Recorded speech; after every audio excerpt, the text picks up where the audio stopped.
তো ভিডিও করছিলাম, ভিডিও করতে করতে একটা পার্সেল আসলো, তারপর নিয়ে সরস্বতী তো দেখা যাক শাড়িটা কেমন এসেছে।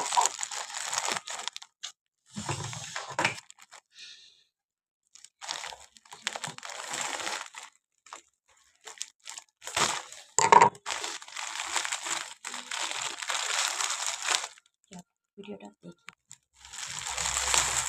সরস্বতী পুজোর জন্য মেয়ের বাবা ব্লাউজ, আমি বললাম পিস থাকবে আমি নিজে বানাবো, সমস্যা। শাড়িটাও দিয়েছে, আমার মেয়ের শাড়ি ছিল রেড কালারের, তখন ওই ব্যাপার নয়, আমি ওই জন্য শাড়িটাই দিই।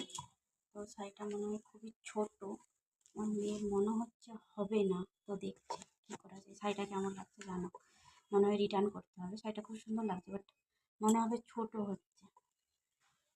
হবে মনে হচ্ছে।